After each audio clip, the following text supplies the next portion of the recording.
síntesis de lo que los sábados y domingos.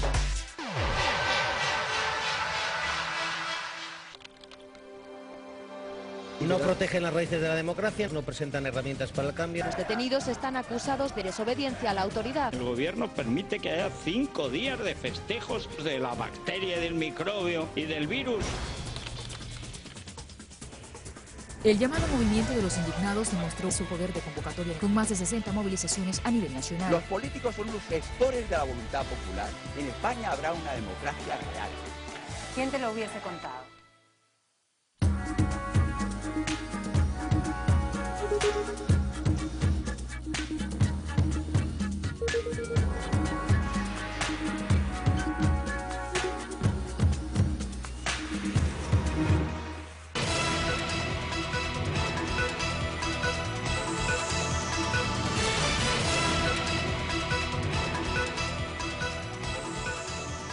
A esta hora actualizamos las noticias. Mercosur recibe a Venezuela como miembro pleno. El bloque regional se convierte en la quinta economía mundial. Gloria Vida. Avanza la integración energética en la región. Argentina y Venezuela concretan alianza estratégica entre YPF y PDVSA. Presidente Evo Morales promulga leyes para garantizar seguridad a la población boliviana. Continúa la tensión en Yemen. Policías leales al depuesto presidente yemení toman la sede del Ministerio de Interior entre fuertes enfrentamientos. Y Corea del Norte permanece bajo las aguas. Las fuertes inundaciones dejan cerca de 90 muertos. Ampliación de estos temas solo por Telesur, la señal informativa de América Latina.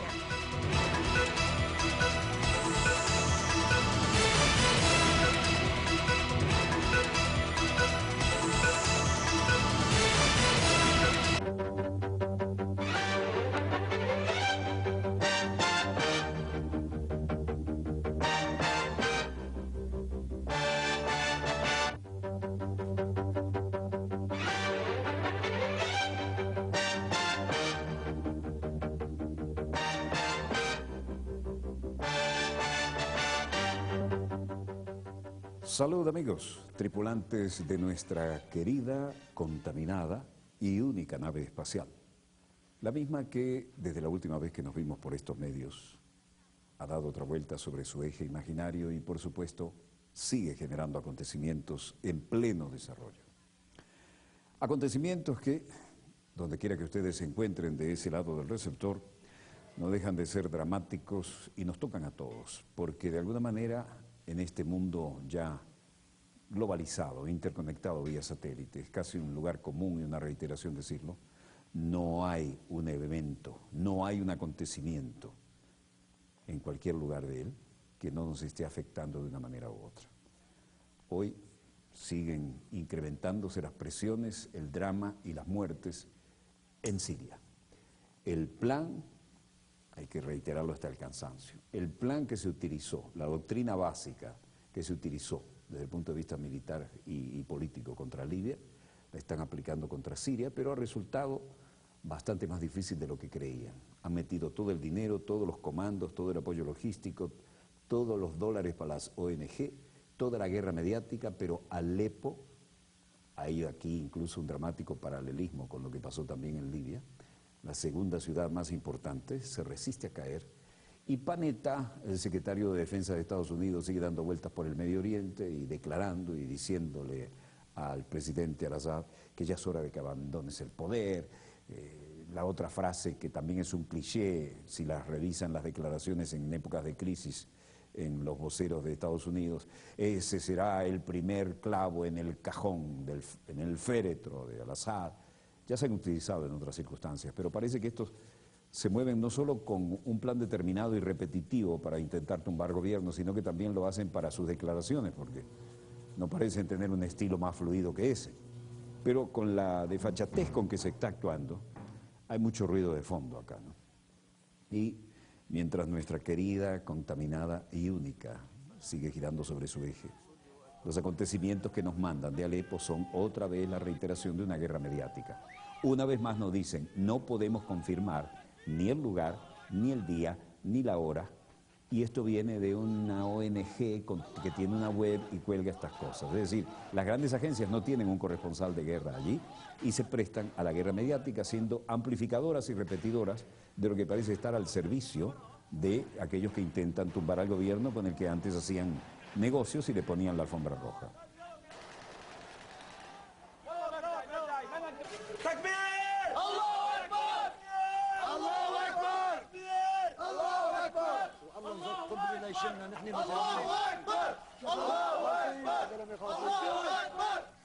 Después de los característicos gritos donde se mezcla la fe con el combate, aquí dice: Reuters ha sido incapaz de verificar de manera independiente el contenido de este video, el cual ha sido obtenido de una website de una ONG, a social media website. Volvemos a la guerra mediática, un teatro de operaciones real y otro paralelo o alternativo en los medios.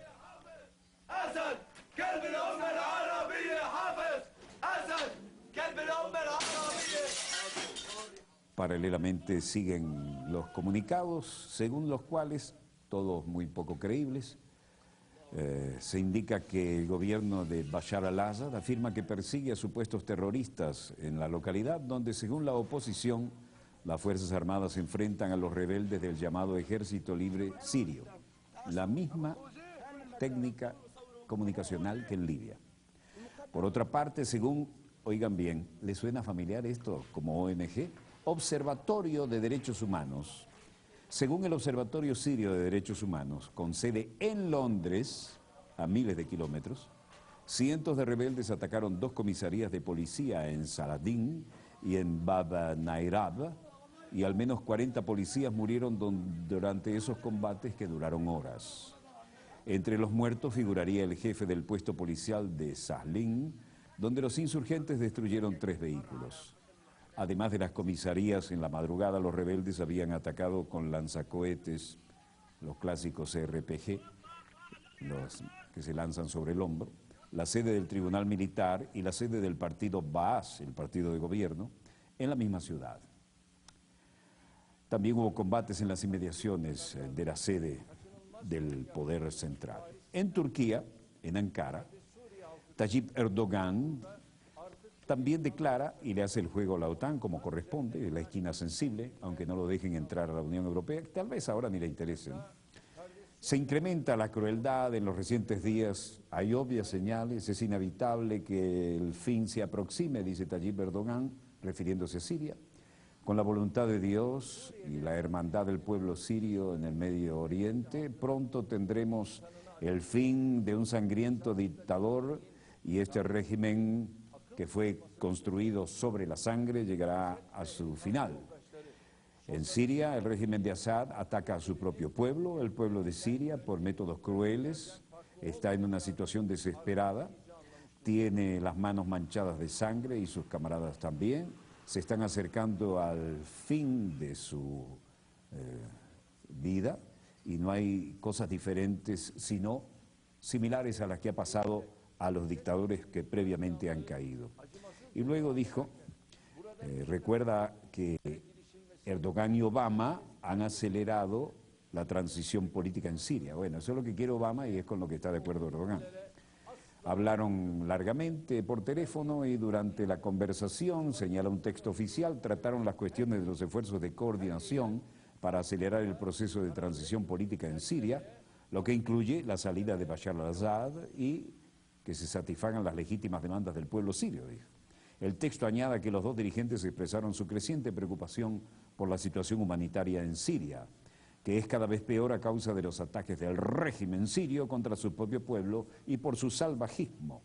En Ginebra, bajo la bandera y el logotipo de las Naciones Unidas, Melissa Fleming, la vocera, dice: estamos particularmente preocupados por el continuo escenario de violencia de las Fuerzas Armadas que ahora está teniendo lugar en la más poblada ciudad de Siria, en Alepo, donde testigos y algunos cercanos a nuestros argumentos dicen que los residentes están aterrorizados y buscan refugio en escuelas, en mezquitas y otras construcciones, y hay un pueblo que no puede ni siquiera huir de la ciudad. We are trying our best to help the people in the schools. Estamos haciendo lo mejor que podemos para ayudar a la gente refugiada en las escuelas. Por ejemplo, hay 32 escuelas en Alepo que están identificadas cada una de ellas. Hemos oído por testigos que 250 a 350 personas estaban prácticamente empaquetadas dentro. Muchos están con sus familias, sus niños. En los dormitorios de las universidades hay no menos de 7.000 personas estando en esas áreas y esperando que alguien les lleve a la tranquilidad y a la seguridad, y continúan bombardeando y continúa la violencia en las calles de Alepo. A todo esto, el número de refugiados sirios en otros países ascendería a más de 250.000, según el alto comisionado de las Naciones Unidas. Acá estamos en el Cairo, obviamente, y ese era el edificio característico de la Liga Árabe. Y aquí vemos al secretario general de la Liga Árabe, general Nabil el-Arabi, con el canciller de Bulgaria, Nikolai Mladenov. La Liga Árabe considera que en Siria se están perpetrando crímenes de guerra. Y primero hay que tomar una decisión en las Naciones Unidas, en la Asamblea General, que pueda resolver mediante el voto esta situación. Y también Francia reclama un encuentro de emergencia del Consejo de Seguridad a nivel de cancilleres, de manera que si algo no ocurre, esta situación puede durar bastante y se pondrá cada vez peor. El gobierno francés dice que desearía que en este periodo de transición, que deberá ser muy importante y muy cuidadosamente observado, en adición a los desafortunados eventos que han tenido lugar allí y que no podemos describir aquí, realmente se necesita que la gente que ha cometido crímenes de guerra sea llevado bajo la guerra, bajo las leyes internacionales. Y luego el canciller de Bulgaria, Nikolai Mladenov, dijo: estamos muy preocupados con la continua situación en Siria, hemos discutido todos los desafíos con el embajador al-Erebay, y tal como él lo ha declarado, la oposición de Siria se ha organizado y trata de implementar, bajo los auspicios de la Liga Árabe, y no han logrado todavía sus metas, que haya una transición en la manera posible más ordenada y que no haya más derramamientos de sangre. El doctor Nabil el-Arabi, secretario de la Liga Árabe, considera que lo que está ocurriendo en Siria, especialmente en Alepo, constituyen crímenes de guerra y ha advertido que los responsables de estos crímenes tendrán que rendir cuentas ante las instancias internacionales. El ministro de Relaciones Exteriores, búlgaro Nikolai, también ofreció solidaridad con las víctimas. Esto es Polonia. Y Mitt Romney culmina una disparatada gira. Así como venía de Israel, fue a rendir tributo a las víctimas de las masacres del gueto de Varsovia y, por supuesto, todos los dramáticos años de la Segunda Guerra. Pero resulta que después de la metida de pata en Londres, hablando mal de los Juegos Olímpicos, después de la metida de pata en Israel sobre los palestinos, bueno, como no hay dos sin tres, a punto de subirse al avión que lo llevaba de regreso a Estados Unidos, su jefe de prensa se mandó una grosería ante todas las cámaras diciendo: bésenme el trasero, a aquellos que le preguntaban, a todos los periodistas, por qué después de la entrevista con el canciller polaco Sikorski, y no daba declaraciones y no le hacía caso a las preguntas de la prensa. Y ciertamente se vio y se oyó claramente cuando ahora Rich Gorka, después que le hicieron, también rindieron tributo a los soldados polacos, por supuesto, en la Segunda Guerra, ¿no? Después que le hicieron tantas preguntas, por ejemplo, ¿por qué en los famosos encuentros privados de desayunos o de almuerzos en Israel a 50 o 60 mil dólares el plato no permitieron la entrada de los periodistas? ¿Y por qué no quería reunirse con la prensa? ¿Tenía miedo de declarar? Bueno, aquí lo pueden oír. La cosa estuvo fuerte, a los gritos, y la respuesta fue grosera, bien al estilo estadounidense.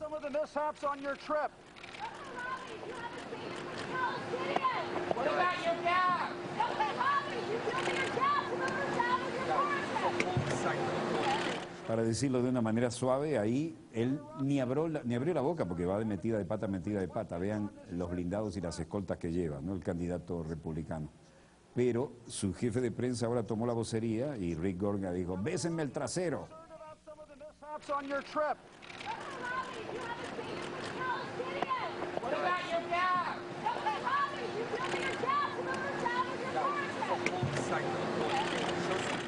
Bésenme el trasero, este es un lugar sagrado. Tratando de decir respeten, bueno, él irrespetó a todo el mundo. Candidato republicano Mitt Romney concluyó en Varsovia su mini gira desastrosa internacional, donde rompió todas las ventanas que pudo romper, ¿no? Rich Gorga encaró a los periodistas, después de haber ganado algunos puntos para la ultraderecha internacional, reuniéndose con Lech Wałęsa, eso de que su propio jefe de prensa, cuando él se callaba, dijera, vénsenme el trasero, este es un lugar sagrado, mientras se subía a su automóvil blindado para marcharse del lugar. Luego Gorka trató de hacer control de daños y de distanciarse de lo que había dicho, pidiendo disculpas a la prensa, pero ya no hay manera. Bueno, el resultado ahora es que Jerusalén, Ramallah, la margen occidental del Jordán, son temas sobre los que hay que aclarar muchos conceptos, ¿no? El candidato Mitt Romney, recuerdan ustedes, se había reunido con Benjamin Netanyahu y dijo, siempre es inspirador y es conmovedor experimentar estar en Jerusalén, en la capital de Israel, y compartir más tiempo con nuestros grandes amigos, pero también hay un progreso en esta extraordinaria y vibrante, creciente nación y en su pueblo. Después habló porquerías de los palestinos, los ofendió, y entonces a Hebre Gad respondía, esto que ha hecho el señor Romney indica que necesita una cantidad de educación. Necesita educarse también acerca de esta región, su historia, su cultura, su conflicto, sus intentos de reconciliación, porque el primer día que llegó torpedeó el proceso de paz, si hubiera sido por él, y se declaró que Jerusalén es la capital de Israel, y él debería saber que Jerusalén Oriental es un territorio ocupado de acuerdo a la ley internacional y de acuerdo a lo decidido por las Naciones Unidas. Él comparó el crecimiento del Producto Bruto de Israel avanzado comparado con el crecimiento del Producto Bruto de Palestina, porque dijo que Israel tiene una cultura más avanzada que la cultura del pueblo palestino. En esta región llamamos racismo a lo que dijo el señor Romney por ignorancia, ¿no? La economía palestina no puede alcanzar todo su potencial debido a que no es libre porque está ocupada por Israel. Y este es un conocimiento básico. Creo el señor Romney y sus declaraciones simplemente le dan pie a los extremistas de la región e indica un total desconocimiento de lo que ocurre aquí. Mientras tanto, en el Cairo seguía su gira estratégica León Panetta, el jefe del Pentágono, y se encontraba con el nuevo presidente de Egipto en una breve parada en su gira general para evaluar los temas que preocupan la seguridad y los esfuerzos de promover la estabilidad y la transición a la democracia en la región. Aquí Panetta fue muy discreto, no tomó preguntas de los periodistas. El presidente, como se sabe, está recién acomodado ahí. Y en este C-17, que es su forma de decir, voy en el Pentágono volador, pero en el Pentágono no civil, en un avión militar con todas las contramedidas electrónicas, era recibido por la plana mayor en el aeropuerto Ben Gurión, y luego iba a Tal Hashomer y a Jerusalén. Y en este sentido, Panetta afirma que las sanciones contra Irán sí están teniendo impacto. Aquí Panetta desembarcaba del C-17 y era recibido por una delegación de alto nivel. Luego se reunía con el primer ministro Benjamin Netanyahu y salía de la base militar con toda la escolta, lo que sus propios representantes de la embajada estadounidense también estaban presentes, pero aprovechaba esto Netanyahu para darse la bomba de gran conductor y decía, en Israel, que es una democracia, y como en toda democracia, hay un escalón político, y ese escalón político es el que decide. Y el escalón profesional, es decir, las Fuerzas Armadas, es el que ejecuta lo que decidimos. Y la bomba se la dio cuando dijo respecto a Irán, todavía no he tomado ninguna decisión.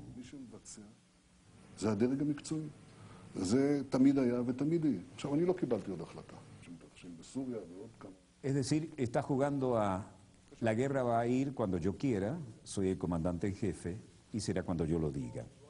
Mientras tanto, El teniente general Benny Gantz de la Fuerza Armada de Israel decía: Irán es el único país en el mundo tratando de desarrollar armas nucleares y al mismo tiempo llamando a la aniquilación de otro Estado, en este caso nosotros. Esto estaría muy equivocado si nosotros ignoramos esto. Las fuerzas de Israel están listas y preparadas para la acción. Como podemos ver, todas las opciones están sobre la mesa, lo dijo al estilo Pentágono y al estilo Washington. Dice, pero esto no es un eslogan.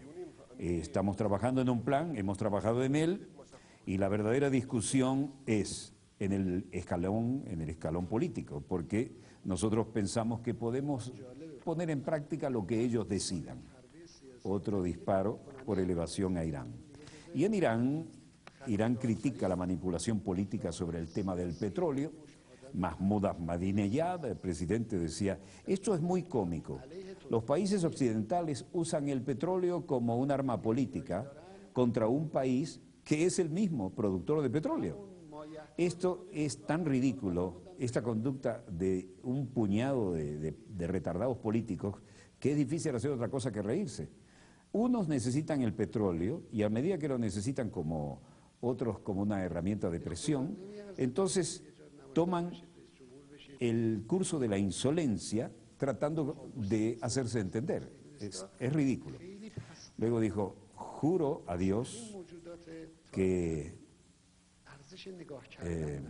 refiriéndose al candidato republicano Mitt Romney, ¿no?, que eso de besar el pie de los sionistas, mostrando en el estilo retórico persa la mayor obediencia, refiriéndose a Mitt Romney, eso no lo hará presidente. Besarle los pies a los sionistas no lo hará presidente.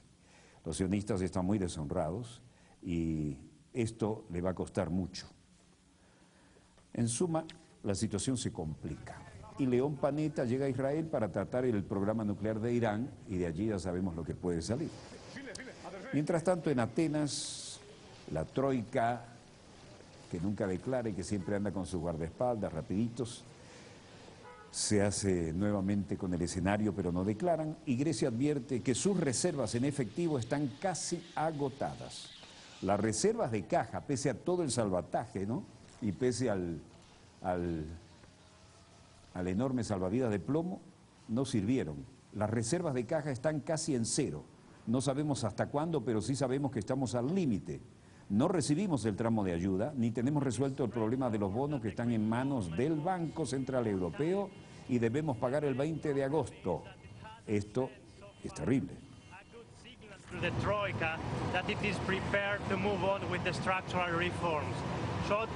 Este caballero, que es un investigador de relaciones internacionales, dice: el gobierno quiere más tiempo. El mayor problema es que no ha habido ningún cambio y ninguna señal de la troika de que estemos preparados para movernos a una reforma estructural. En la medida en que estas reformas no tengan lugar, simplemente estamos tratando de negociar para ganar más tiempo, pero no hay ninguna solución creíble a la vista y al alcance de nadie. En el Elíseo en París, Hollande y Monti prefieren defender, consolidar y reforzar la zona euro. Para eso, la visita en la sede del gobierno del Ejecutivo de Francia. El presidente François Hollande ha dicho que recibía a Monti, el presidente del Consejo de Ministros de Italia, y algunos de sus miembros de gobierno, para un almuerzo y para volver una vez más sobre los temas que están siendo implementados y las decisiones del último mes de junio en el Consejo Europeo para defender, preservar y consolidar el trabajo de la zona euro y también su integridad. Así lo expresó después del almuerzo en la explanada del Elíseo. Mesdames, Messieurs, j'ai reçu pour le déjeuner Mario Monti, le président du Conseil des ministres italien, ainsi que partie de son gouvernement, pour rappeler une nouvelle fois notre volonté. La voluntad de ambos bien expresada de que las decisiones del Consejo Europeo de junio se apliquen y para que la eurozona sea defendida, preservada, consolidada y se pueda trabajar por su integridad. Défendu, préservé, consolidé et que nous puissions travailler à son intégrité. El tecnócrata neoliberal italiano, que compareció igualmente ante la prensa al término de este almuerzo que se prolongó más de hora y media, coincidió palabra por palabra en lo expresado con el jefe de Estado francés y en la opinión de que se está dando un gradual esclarecimiento de las perspectivas de estabilidad de la zona euro. Bla, bla, bla. Ce qu'elle représente, c'est-à-dire une force d'avoir une monnaie unique, capable de...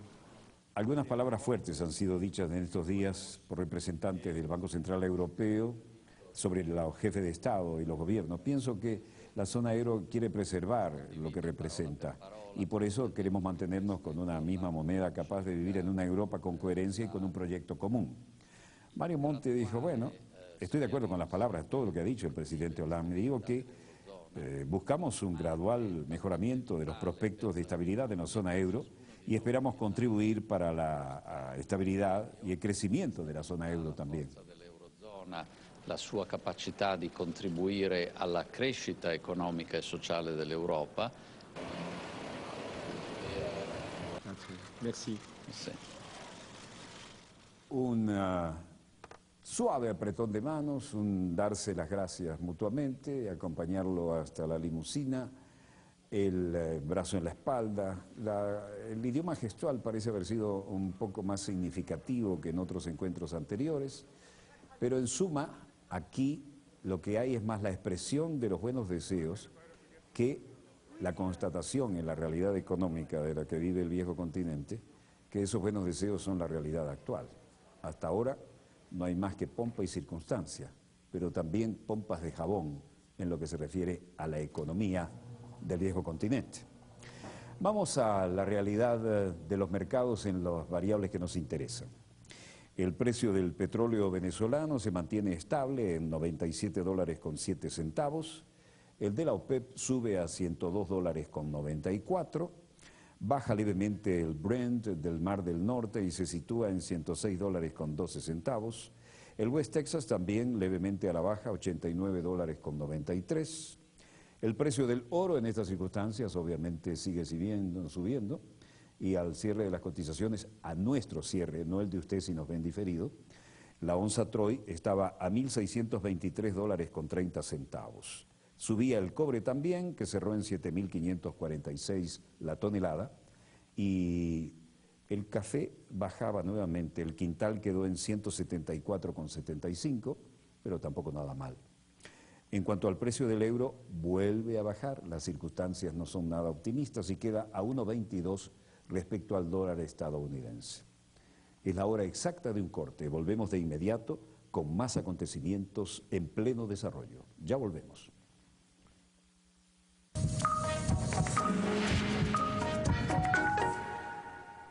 El tiempo pasa rápidamente y Telesur les ofrece la alternativa para estar siempre bien informados. Síntesis, cada fin de semana hacemos un vuelo rasante por las noticias que marcaron la agenda informativa de los últimos 7 días. Síntesis, todos los sábados y domingos.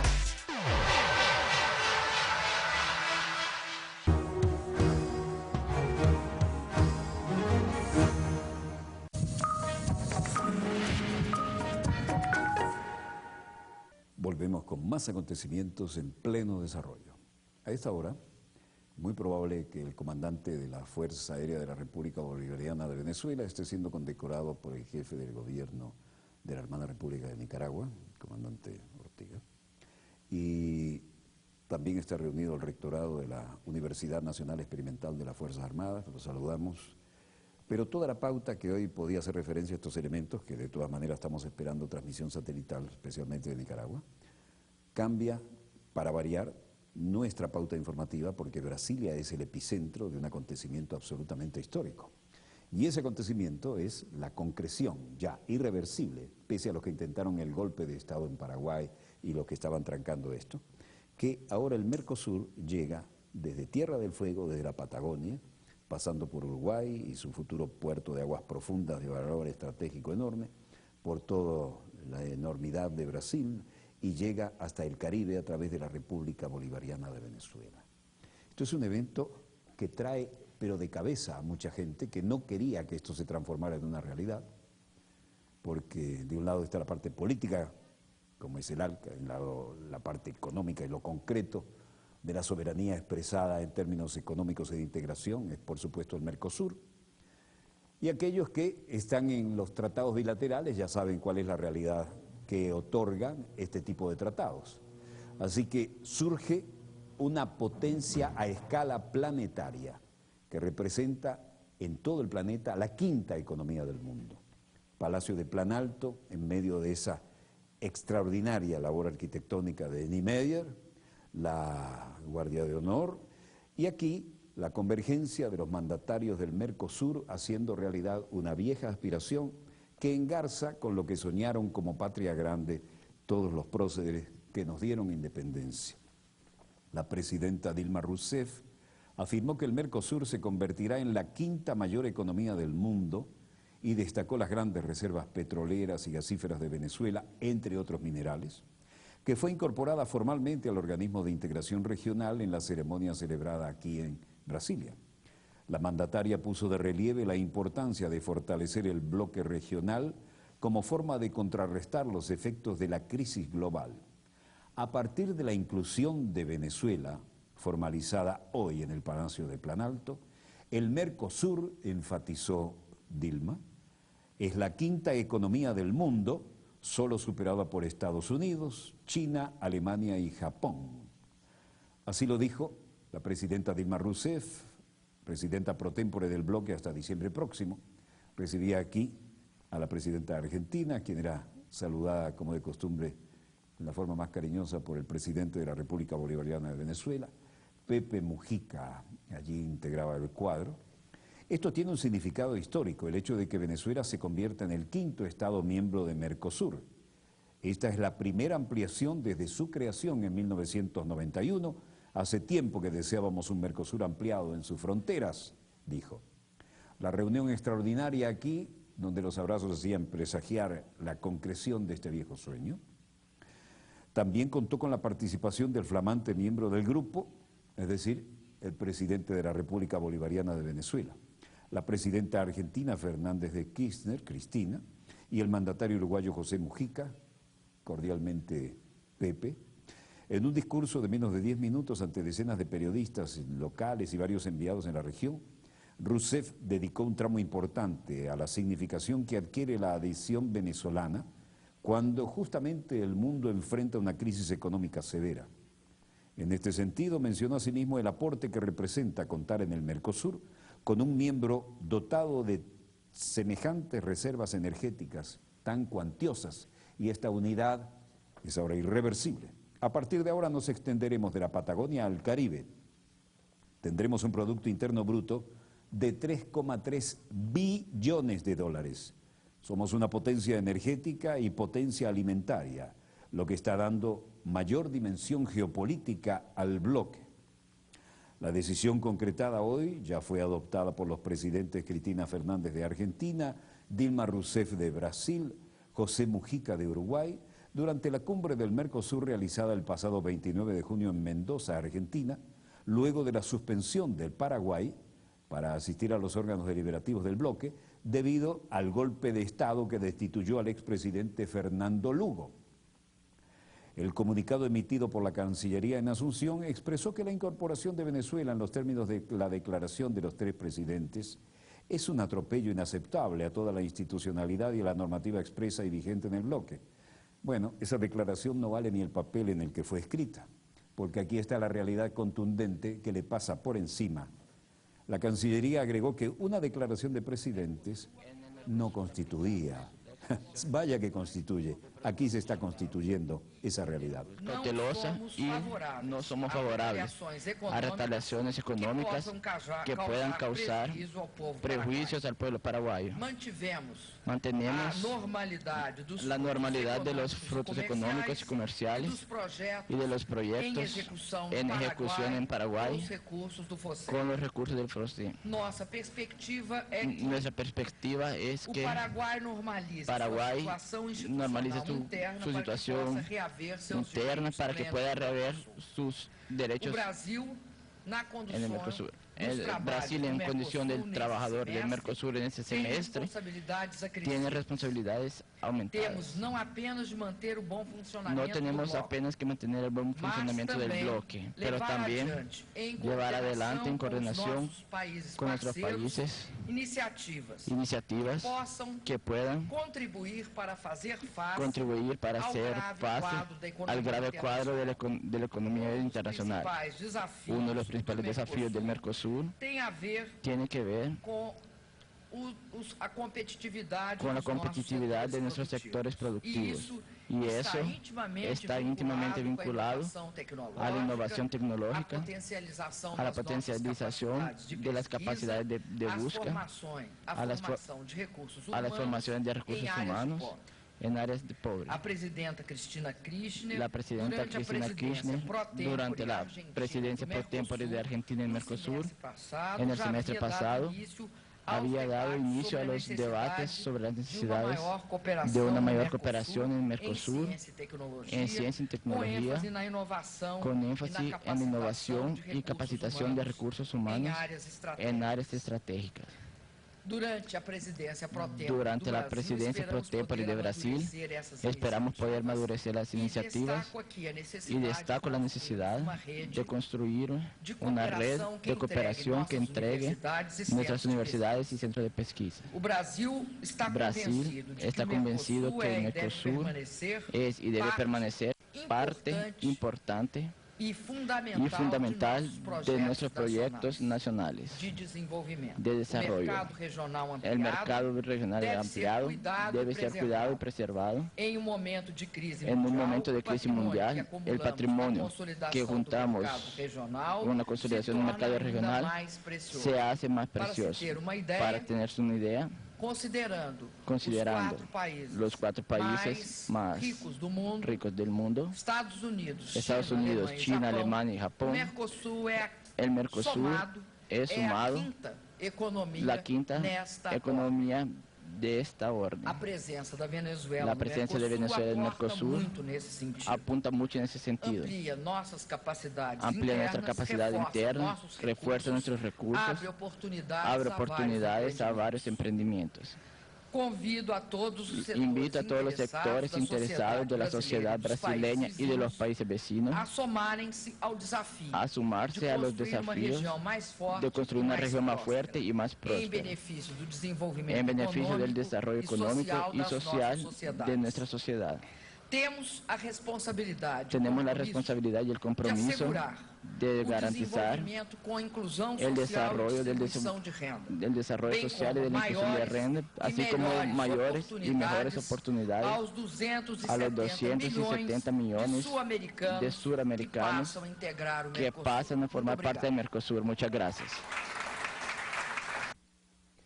Luego de la contundente declaración de la Presidenta de la República Federativa de Brasil, hizo uso de la palabra el presidente de la República Bolivariana de Venezuela, presidente comandante Hugo Chávez Frías.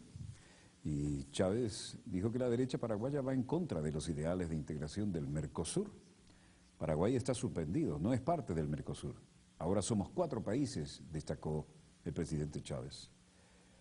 La presidenta Dilma Rousseff indicó que la perspectiva del bloque regional es que Paraguay normalice su situación interna primero para que pueda valer sus derechos en el Mercosur. Buenas tardes a todas y a todos. Buenas tardes, querida presidenta Dilma. Gracias por su amabilidad, por sus palabras.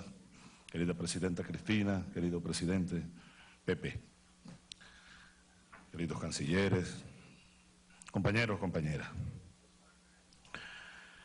Hay eventos que van configurando la historia viva,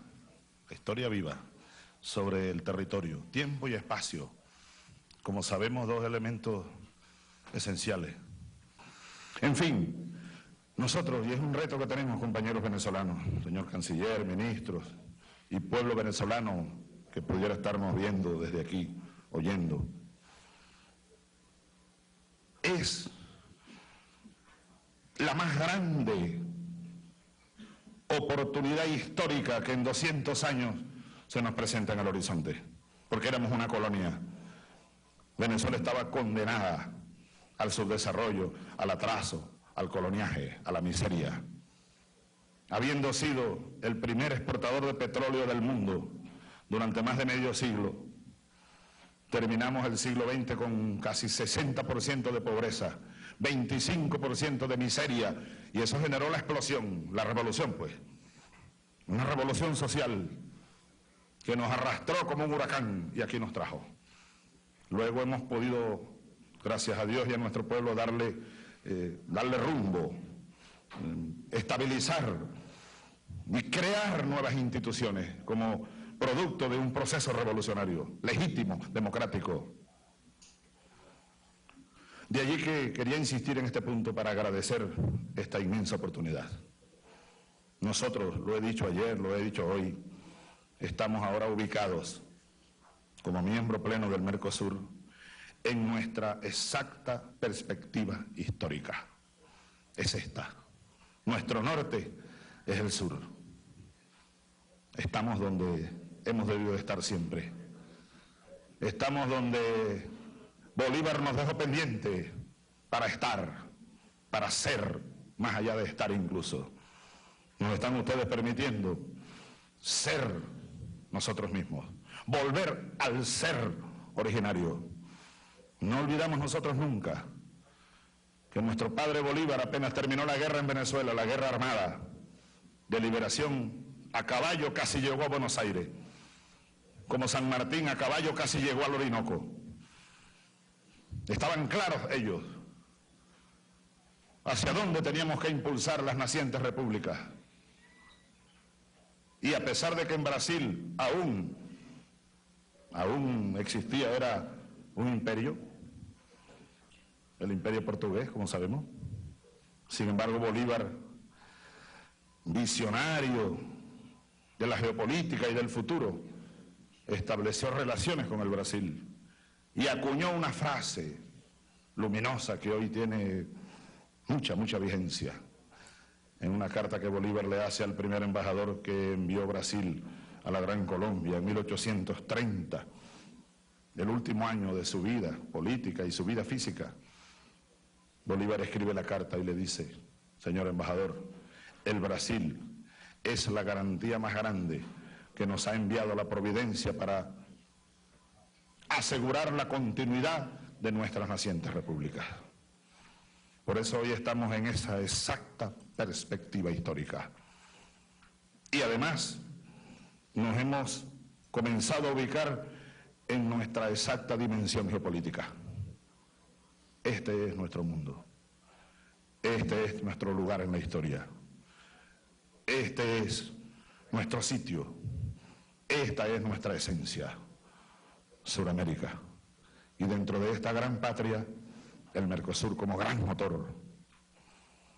Terminaba yo diciéndole a ustedes en la reunión anterior con Bolívar una frase de Simón Bolívar: donde yo estoy completo.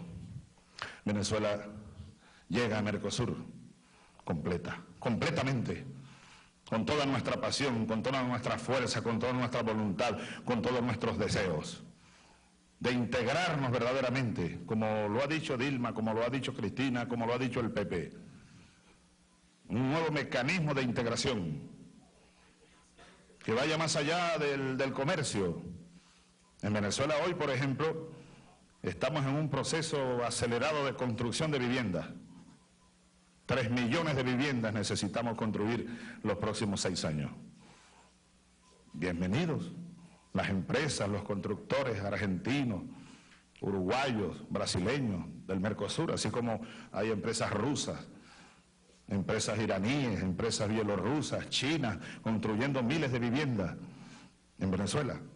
3 millones necesitamos, porque a nuestro pueblo le negaron los derechos fundamentales durante demasiado tiempo y la deuda social acumulada es gigantesca.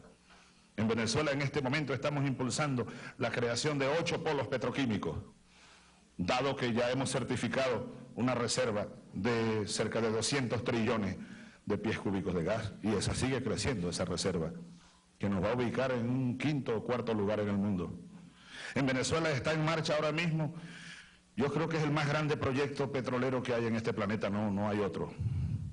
La faja del Orinoco. Ya sobrepasamos el 1.000.000 de barriles diarios. Pero este mismo año vamos a dar un salto de 500.000. Y al 2014, 500.000 más para llegar a 4 millones diarios de barriles. Y al 2019, al final del próximo periodo, debemos estar sobre la línea de los 6 millones de barriles diarios de crudo. Ahí está la reserva más grande del mundo, certificada. Ahí está, ese es un proyecto no solo venezolano, es un proyecto suramericano, es un proyecto de Mercosur. ¿Cuántos miles y miles de kilómetros de tubería harán falta para el desarrollo de la gran faja del Orinoco? Para oleoductos, gasoductos, condominios industriales, servicios, la explotación del gas que viene asociado al petróleo, la petroquímica, en todos esos proyectos sociales como la vivienda. Un plan ferroviario, en este mismo instante estamos construyendo en Venezuela miles de kilómetros de líneas ferroviarias.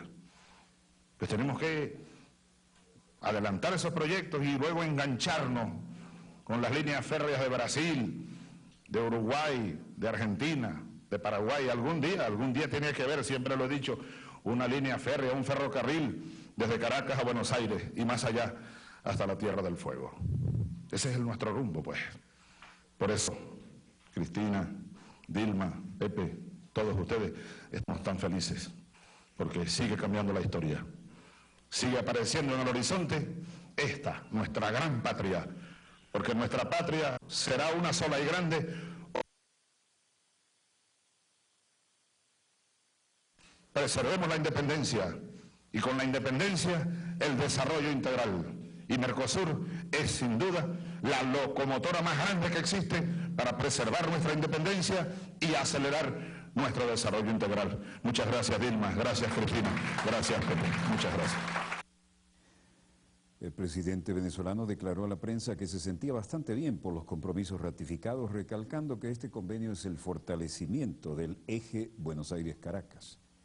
Y reiteró el repudio en contra del golpe de Estado parlamentario efectuado contra el presidente legítimo de Paraguay, Fernando Lugo, y respondió que Venezuela no es una nación oportunista, ingresa al Mercosur de pleno derecho. Después de este huracán caribeño, ¿qué puede decir un humilde paisano de la Peña y Llanura? Simplemente, es muy grande la deuda social.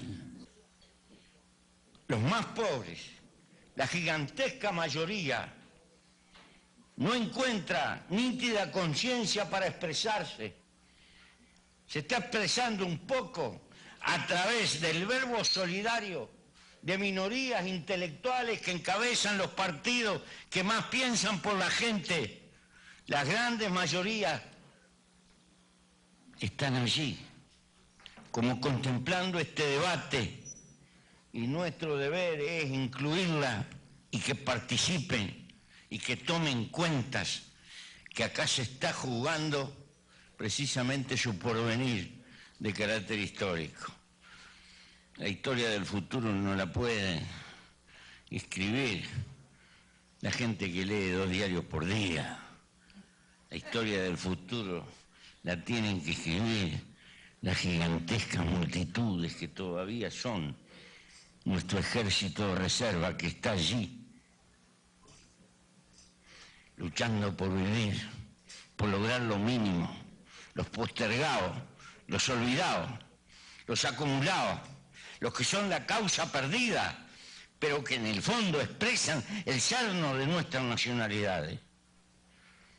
Que no se les suba a los berretines la grandeza, los grandes edificios, las posiciones de gobierno, la aparatosidad que hemos heredado en nuestras instituciones, hijas del feudalismo y que sobreviven adentro de la república. Nuestra verdadera causa está en los anónimos que andan por ahí, en las multitudes anónimas con las cuales tenemos una causa de carácter histórico y una tremenda deuda. No lo olvidemos, porque de lo contrario no tendremos la fuerza del desafío y del embate que tenemos por delante. Gracias, Venezuela. Contigo el Caribe. Cuánta isla postergada que habla inglés o algo parecido a inglés. También hermanos postergados de los que vinieron, de los que trajeron los barcos esclavistas.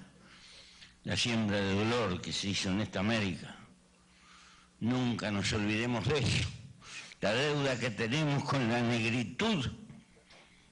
Todo eso compone ese crisol de causa, de dolor, de pueblo, de angustia, de esperanza que queda por delante. Por eso alguien dijo que se tienen que sumar los hombres de empresa tratando de crear el sistema de empresas multinacionales. Se tienen que sumar también los trabajadores. Se tienen que sumar los trabajadores, los que andan en camisa, los que andan en alpargata, en alguna forma. La pata popular de la historia se tiene que sentar en las decisiones de este Mercosur, porque de lo contrario no será lo suficientemente democrática, y eso es parte de nuestra lucha. Gracias, compañero. Gracias, Venezuela. Luego haría uso de la palabra Cristina Fernández de Kirchner, presidenta de la República Argentina, cuya fundamental empresa petrolera, YPF, Yacimientos Petroleros Fiscales, hubo un acuerdo de enorme magnitud, sellan un nuevo acuerdo de cooperación con Petróleos de Venezuela. Buenas tardes a todos y a todas. Querida Dilma, presidenta de la República Federativa del Brasil, querido Hugo, presidente de la República Bolivariana de Venezuela, querido Pepe, compañero, presidente de la República Oriental de Uruguay. Yo quiero comenzar con las palabras que planteó Hugo cuando rememoró aquel 1999 en el que se sentía solo. Una soledad que no era solamente tuya, Hugo, o de tu gobierno. Era una soledad de décadas de las sociedades de la América del Sur que habían sido despojadas algunas veces violentamente de sus derechos, de sus garantías y hasta de sus gobiernos constitucionales para instaurar regímenes autoritarios, antidemocráticos y luego más tarde, durante la década de los 90, bajo la pátina también de elecciones libres, populares y democráticas, luego de la derrota que había sufrido culturalmente nuestra sociedad, regímenes o gobiernos, para decirlo más concretamente, que instauraron políticas basadas en el consenso de Washington, que provocaron la exclusión de millones y millones de americanos del sur, en todos nuestros países, en nuestros 4 países y en el resto de los países de la América del Sur y del Caribe.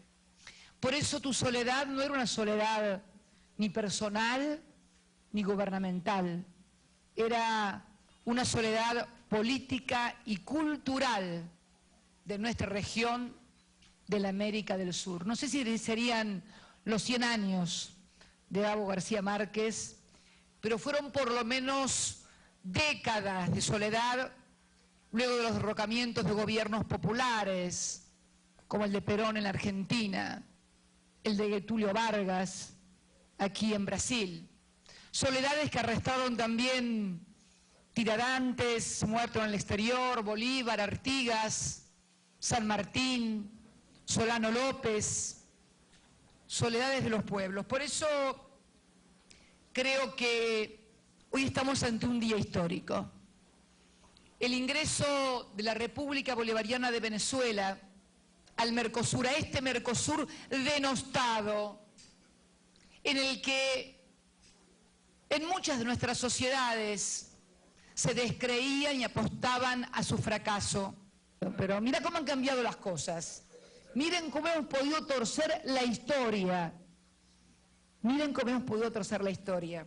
Lo cierto es que no hay que tenerle miedo porque podemos cometer errores, obviamente nos equivocamos a diario, pero nunca nos vamos a equivocar de modo tal que tomemos decisiones o ejecutemos políticas que a sabiendas perjudiquen los intereses populares, porque tenemos una historia y una experiencia de vida consagrada precisamente a luchar por lo que vos decías, Pepe, lograr que esta, nuestra tierra, la América del Sur, uno de los lugares más ricos del mundo, pero también, como lo señalabas, el más desigual, el más inequitativo en la distribución de la riqueza, sea cada vez más justo, más igualitario y más equitativo. La incorporación de Venezuela, para finalizar, cierra definitivamente la ecuación de lo que va a ser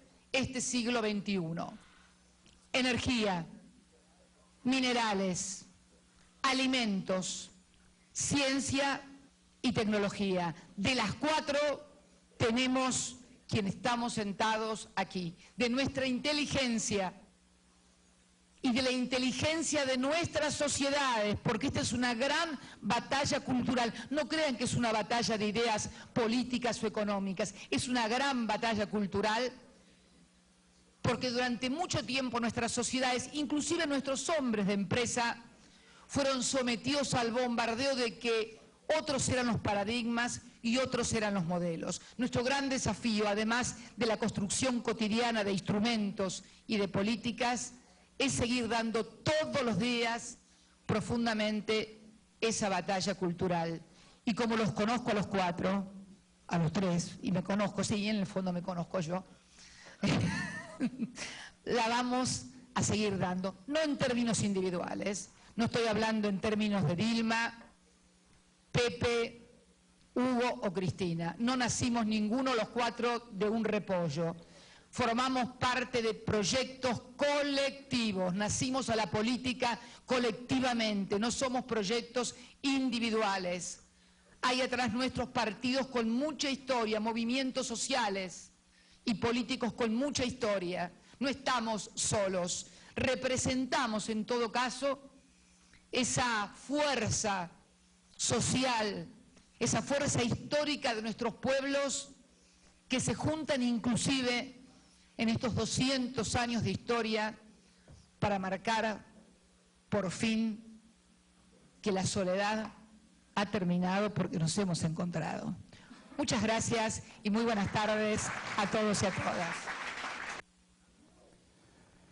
Así finalizaba, como en una tertulia entre viejos amigos, no por las edades, sino por la intensidad y la razón.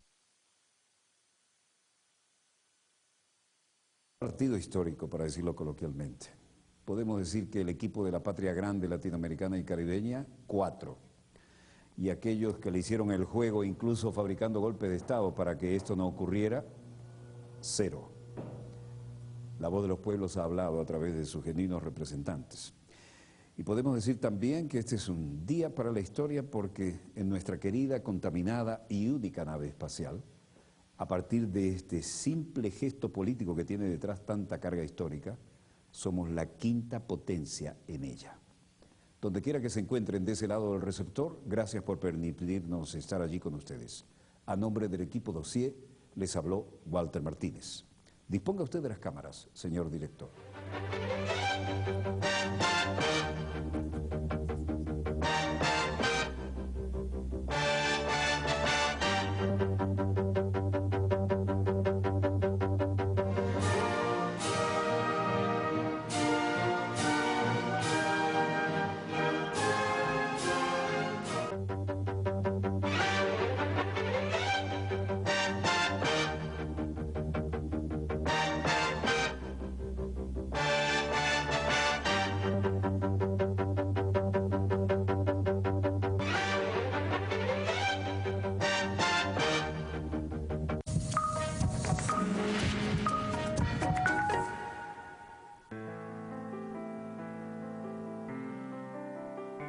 Una computadora es más que un equipo, es una ventana en un hospital.